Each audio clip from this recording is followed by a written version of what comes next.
Então é isso, gente. Hoje, nesse capítulo, é o capítulo aí. Peraí, não tô falando. Capítulo 28, né? A gente vai falar sobre manifestos e fatores de textualidade. Acho muito bom esse conteúdo, porque esse conteúdo ele dialoga com a nossa disciplina também em redação, ok? Então é um conteúdo que a gente trabalha em língua portuguesa e redação. Claro, né? Todas as matérias de linguagem elas se encontram em vários pontos.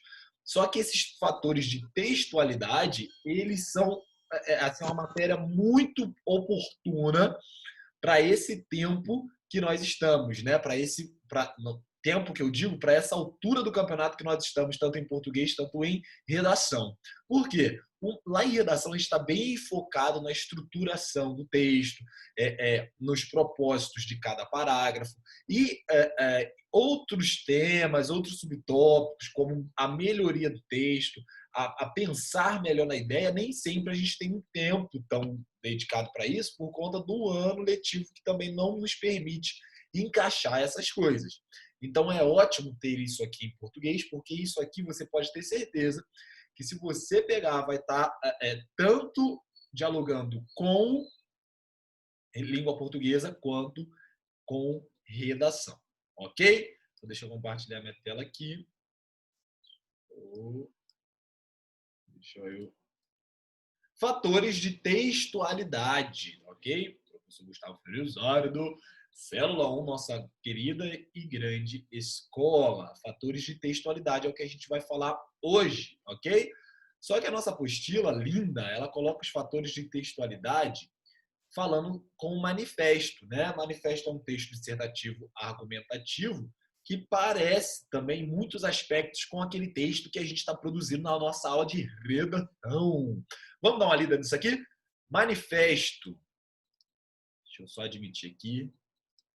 Manifesto por uma nova cultura de cuidado com a água. O Brasil vive uma situação absurda em relação à água. Apesar de ser um país abundante em recursos hídricos, a cada dia os cidadãos vivenciam mais desastres, privações e violações dos direitos relacionados à escassez e à baixa qualidade de abastecimento de água, como as nefastas consequências da falta de saneamento. Então, aí eu tenho um parágrafo de conclusão que tem uma estrutura muito parecida com aquilo que a gente está estudando, ok? Vamos para o primeiro desenvolvimento. E hoje, 35 milhões de brasileiros, olha aí um dado, ó. Hoje, 35 milhões de brasileiros não têm acesso à água potável e mais de 100 milhões não têm acesso à coleta de esgoto. Em 2015, um em cada 3 municípios decretou um estado de emergência por causa da estiagem, a maior parte na região nordeste do país. No mesmo período, mais de 1,6 milhão de casos de dengue foram registrados, sendo 60% deles na região sudeste. A Grande São Paulo chegou muito perto de um colapso no abastecimento de água para seus 20 milhões de habitantes. As crises hídricas atuais são uma amostra de que nos espera no futuro, o que torna urgente o engajamento da sociedade e dos governos na construção de uma cultura de cuidado com a água. A Aliança pela Água, a articulação da sociedade civil com mais de 60 organizações e movimentos criadas em outubro de 2014, reitera a responsabilidade de prefeitos e vereadores em assegurar o acesso pleno da população à água de boa qualidade. Além disso, é competência dos municípios evitar a proliferação de doenças e prevenir desastres e promover ações de interesse local, como a captação de água da chuva, conservação, proteção e revitalização dos cursos de águas em seus territórios. Tais decisões e ações devem ser pautadas pela transparência e contar com a participação social. Que texto bom. É um texto, um manifesto, né? Perdão.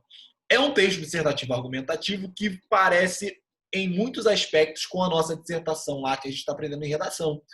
É nosso texto que nós estamos aprendendo lá, o texto dissertativo argumentativo. O manifesto, ele chega muito próximo, tem algumas características que ele se difere, obviamente, mas ele chega muito próximo. O que eu quero falar com vocês aqui é o seguinte: a água é um tema que interessa a todos, porque todo mundo bebe água. Estou aqui com a minha garrafinha, vou dar um gole agora. Todo mundo bebe água. Todo mundo precisa de água. Todo mundo quer dar um gole na água, né?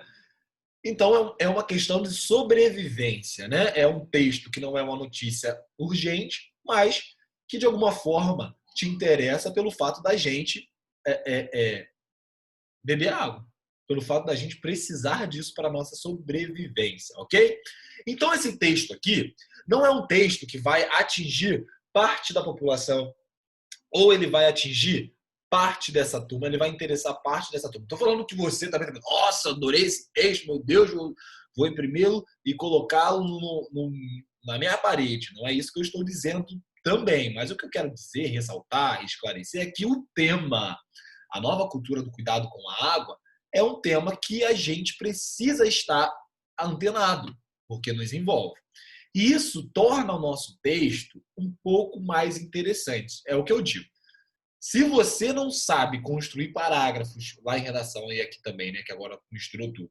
Se você não sabe construir parágrafos, você não sabe elementos coesivos, mas você tem uma ideia brilhante, não estou falando que o seu texto vai ser perfeito, mas a sua ideia, o seu tema vai esconder muitos problemas na construção do seu texto.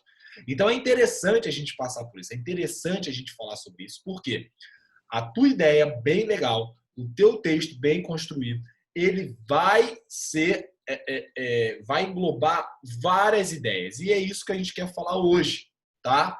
Olha só, o que é quando a gente fala de fatores de textualidade? O que eu estou querendo dizer? O que é isso, né?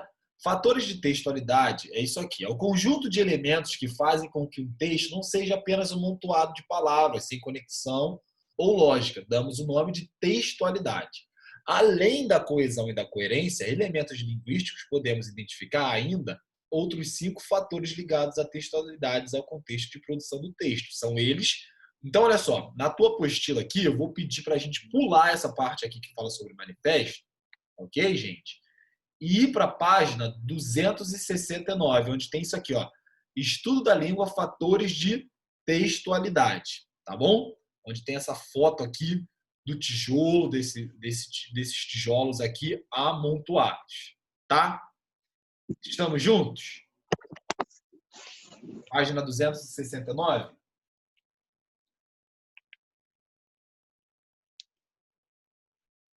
Yes! Ou ainda perdidos? Retome o manifesto que abre a seção de estudo do texto e responda. Com que intenção ele foi produzido? Os argumentos empregados pelo autor são coerentes, capazes de convencer? O manifesto traz informações novas para você? Comente.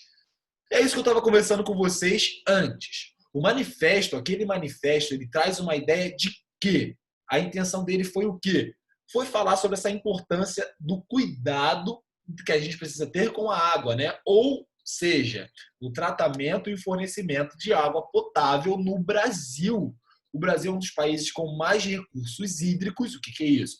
A gente tem rios, a gente tem lençóis freáticos, e mesmo assim o país encontra diversos problemas relacionados ao abastecimento e fornecimento de água, ok? Então ele está trazendo exatamente isso. Como que um país, que pode ser o país que tem mais recursos hídricos, apresenta a disponibilidade, fornecimento e abastecimento de água tão precário? Isso aí é uma ideia legal. É um tema que entra num conflito muito interessante, isso é legal. Os argumentos empregados pelo autor são coerentes e capazes de convencer? Eu convenço alguém, isso a gente fala, conversa sempre. Eu convenço alguém pelo meu achômetro? Eu convenço alguém pela minha ideia, pelo meu exemplo? Claro que não. A não ser que eu seja a maior engenheiro hídrico, né? Ou um engenheiro, ou sei lá, alguém que trabalha numa grande empresa de fornecimento de água, aí a minha ideia vai convencer sim. Agora você, meros mortais, morador da Zona Oeste, morador de Unaíba, você, morador de Itaguaí, será que a gente pode falar alguma coisa tão relevante sobre abastecimento de água? É claro que não. E esse autor também não. Então, o que ele faz? Ele traz dados, ele traz exemplificações comprovadas para trazer para o leitor essa comprovação de que está certo, essa comprovação de que tudo que ele está falando é coerente, ou seja, faz sentido, tá? O manifesto traz informações novas para você, isso é muito importante na hora que a gente está escrevendo um texto. Será que a minha ideia está chovendo no molhado? Eu estou falando que já é óbvio. Eu estou falando, a água é muito importante para a vida. A água, sem água, se você não beber água, você vai ficar com sede, hein? Olha, se você não beber água, você vai ter pedra no rim, você vai ter problemas na sua saúde. Cara, todo mundo sabe disso. O que é que o seu texto, se fosse uma redação falando sobre água, né? Sobre o fator, sobre o cuidado da água, abastecimento da água, fornecimento da água. Se esse fosse o tema da sua redação hoje, o que você traria de novo? Qual a informação que você traria de nova? Né? Porque a gente sempre está atrás de coisas novas, de informações novas. Aquilo que a gente sabe fica desinteressante para ler, para continuar a leitura. Você fica falando que a água é importante para a vida, que a vida é água. Tá, beleza. Mas isso não é nada novo. Então, o seu leitor ele vai ficar de saco cheio, ok? Então, a gente precisa ter essa preocupação e nós vamos falar isso hoje. Olha só, no manifesto que abre esse capítulo, debate-se a questão da água. Muito bem. Observe que o autor da carta contextualiza a situação exposta, mencionando desrespeitos aos direitos da população relacionados ao acesso à água tratada e ao saneamento básico. Ele faz isso. Ele fala qual é a situação de pessoas que não estão dentro do centro urbano. Às vezes a gente fica no centro urbano e acha que tem problemas que não existem mais. Tipo, a gente acha que todo brasileiro tem saneamento básico e todo brasileiro abre a sua torneirinha lá e vai cair água. Não é isso. Se você andar um pouquinho dentro de Itaguaí, em algumas casas, você vai perceber que no seu bairro pode ter pessoas que não têm saneamento básico. É assustador. A seguir, ele elenca dados que confirmam a violação desses direitos, demonstrando que a situação é geral, ou seja, não são casos específicos. Não são casos que acontecem em Itaguaí, não, são casos geral, um problema que é nacional até. Para encerrar esse manifesto, adverte o leitor dos problemas futuros e convida a engajar-se na luta por maiores cuidados com a água, esclarecendo que espera dos órgãos públicos. Tudo isso é feito de maneira integrada e progressiva. Um tópico leva ao outro, que, por sua vez, conduz a um novo aspecto, ampliando essa discussão sem fugir do tema. Essa unidade de continuidade de ideias damos o nome de coesão, que pode ser obtida por muitos recursos já estudados por vocês. Além do texto coeso, ele precisa ser coerente, ou seja, apresentar um sentido lógico que torne compreensível. A coerência textual consiste, portanto, em utilizar palavras para representar a forma lógica as ideias de um texto. Seguinte, resumindo. As ideias de coesão e coerência, por mais que a gente não tenha falado exatamente focado em coesão e coerência, a gente está fazendo isso a todo momento. A coerência, vamos começar com a coerência. A coerência é o seguinte, o teu texto tem sentido? Aquilo que você escreve em redação, aquilo que a gente está produzindo em redação, é algo que é coerente? É algo que faz sentido? Você está falando sobre a água, mas você termina falando sobre a água? Você está falando sobre a água, mas você apresenta problemas que são problemas da crise hídrica? Ou não? Por exemplo, um texto incoerente assim. Tu começa falando sobre a água porque a água é fundamental, blá, blá, blá, blá, embaixo. Mas a água, ela nas grandes chuvas, acaba com as cidades e alaga tudo e traz problemas. Ué, mas antes você estava começando a falar da água como um problema hídrico, de abastecimento, de fornecimento. Aí, do nada, tu começou a falar de enchente só porque enchente tem água. Aí depois tu também fala de tsunami, porque tsunami tem água. Ficou um texto sem pé, sem cabeça. Porque por mais que tudo tenha água, o sentido não é o mesmo.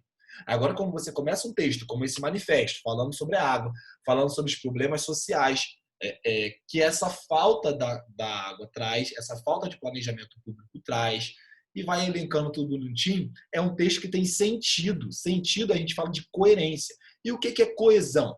Coesão é quando eu tenho progressividade no meu texto. Eu uso de conectivos para ter progressividade.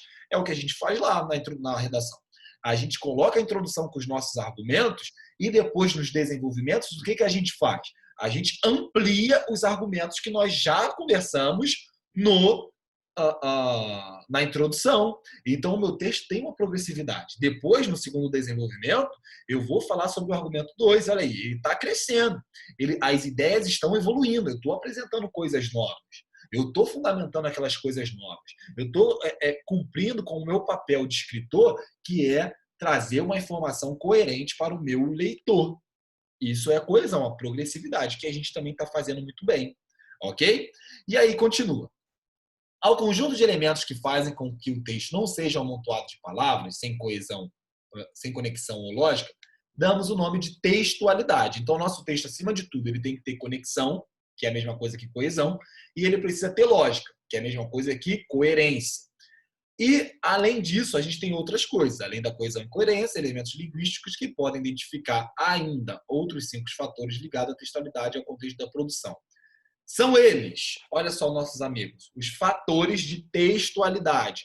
E a gente precisa ficar ligado um pouco nisso, porque isso vai deixar o nosso texto mais interessante, rico, mas não no sentido, igual a gente fala em redação, não no sentido de estrutura.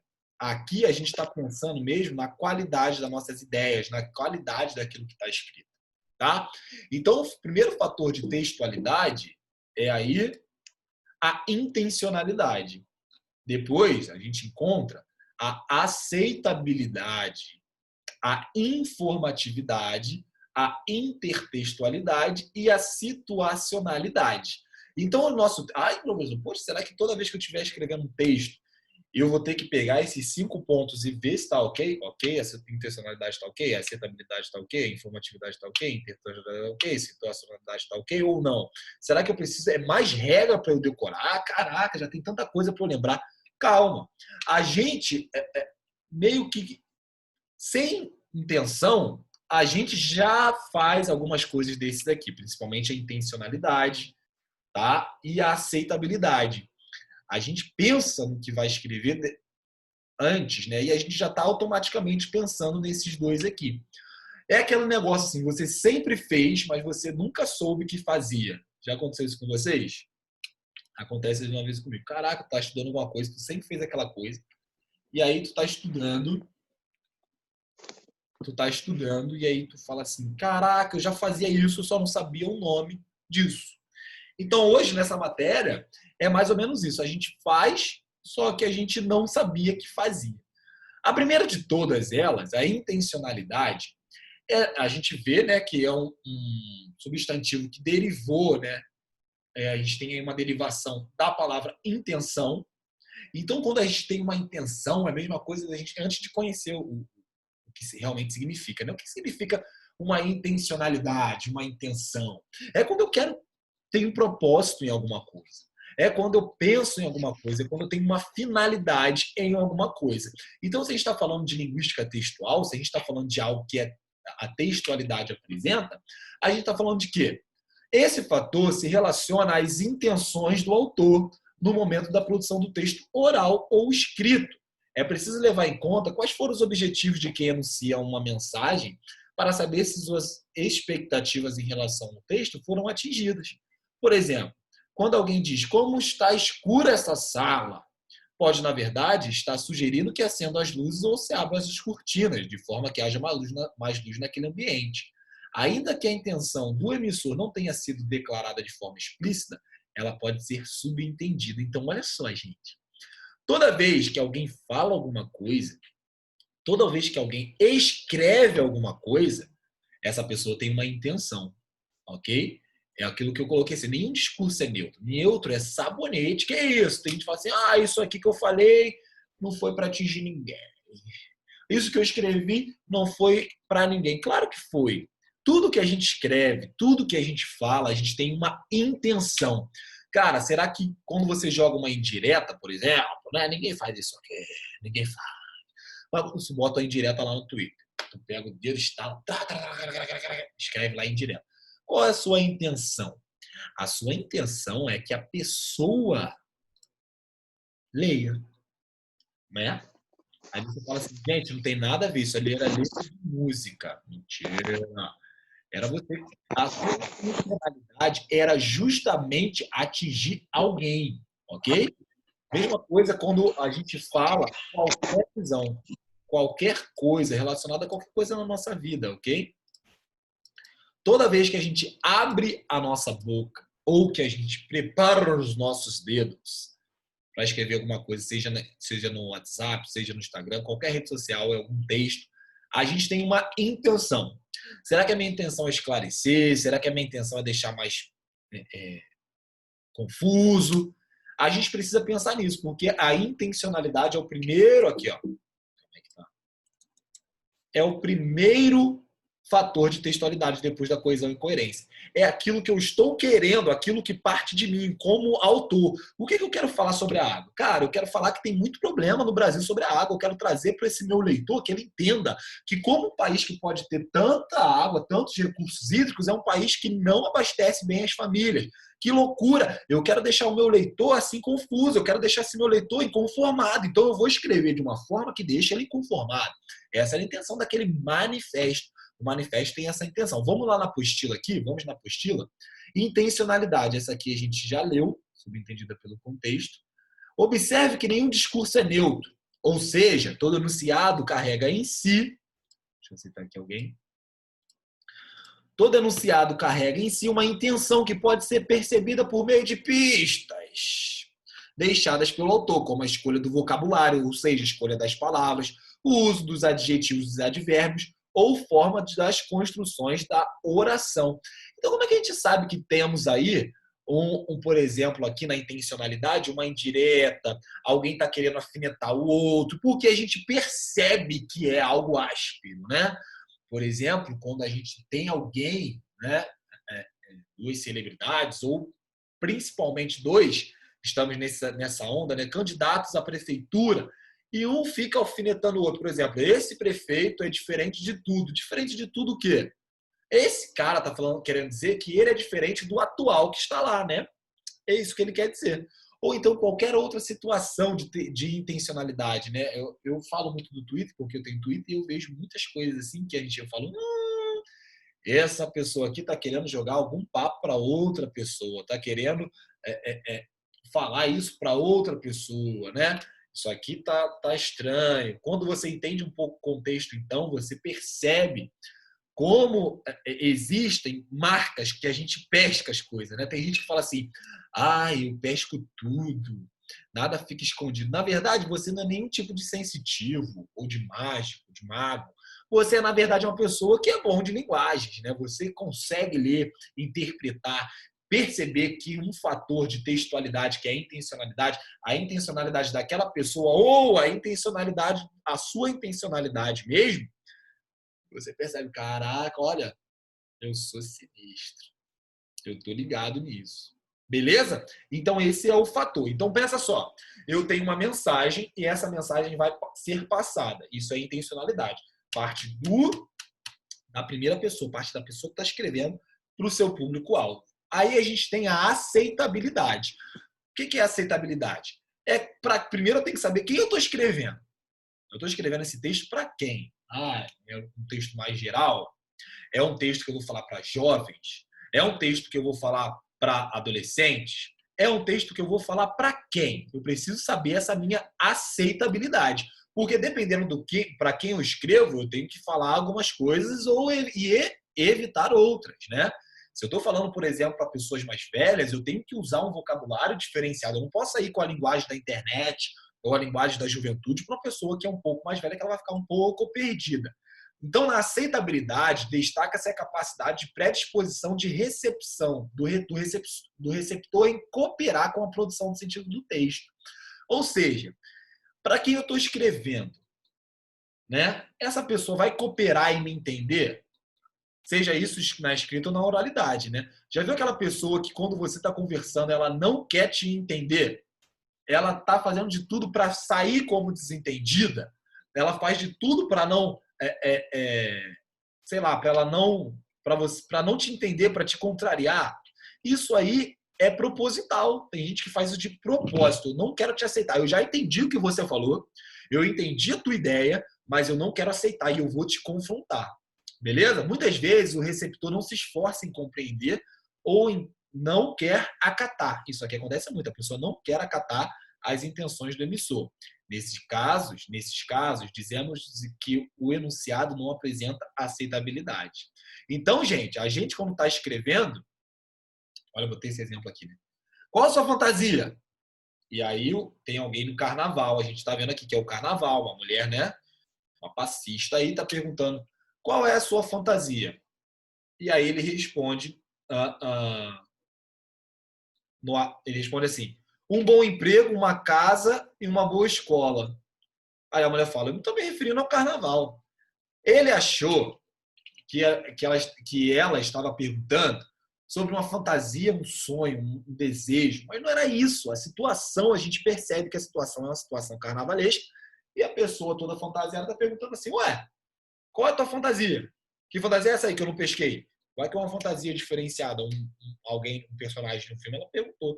E aí ele responde, uma escola, como é que é? Um emprego, um bom emprego, uma escola. Cara, eu não estou perguntando isso. Você está fazendo isso de maluco ou você não quer aceitar aquilo que eu estou falando, ok? Realmente acontece de pessoas que não entenderam. Mas acontece de pessoas que não querem entender aquilo que a gente está falando. Olha esse exemplo aqui da apostila, né? Tem um cara, um pai falando assim, esse skate aqui vai ficar parado, esse skate vai ficar parado aqui. E aí o filho no celular, né? Esse skate não é elétrico, mãe. Ele não anda sozinho. O que a mãe estava querendo dizer quando falou assim, esse skate vai ficar parado aqui? O que ela quis perguntar? O que ela está realmente falando? Ela está falando assim, ó, fulano, você não vai tirar esse skate daqui, não? Fulano, você não vai tirar esse troço do meio da sala, não? E aí, ele, fazendo-se de desentendido, diz, esse skate não é elétrico, ele não vai sair daí sozinho. A mãe sabe que ele não vai sair dali sozinho. A mãe quer que esse adolescente tire aquele skate, mas ele está se fazendo de desentendido. Ele entendeu muito bem. A intenção da mãe era qual? Vamos falar primeiro sobre o primeiro fator. A intenção é que o filho tire, mas a aceitabilidade do filho é não entendi a mensagem, não quero compreender sua mensagem. Tá vendo? Intenção parte do emissor e a aceitabilidade é mais uma questão do receptor. É uma questão do receptor. No exemplo acima, o filho não colaborou para que a mensagem da mãe fosse compreendida. Na verdade, a intenção dela era que o menino guardasse o skate. Ela não esperava este, de fato, se movimentasse sozinho, como sugeriu o garoto. Não houve, portanto, aceitabilidade. E a aceitabilidade faz parte do receptor. Como você pode notar, aceitabilidade e intencionalidade são fatores intimamente ligados. Todo enunciado tem uma intenção, mas nem sempre encontra aceitabilidade. Ou seja, você sempre vai ter uma intenção em escrever algo ou em falar algo. Só que esse algo nem sempre vai ser aceito pelas pessoas, nem sempre vai ser aceito por aquele grupo ou pelaquela pessoa que você está falando. Beleza? Seguinte, galera, nossa ligação vai cair, né? Porque só tem menos de um minuto, somos 14, 15 comigo.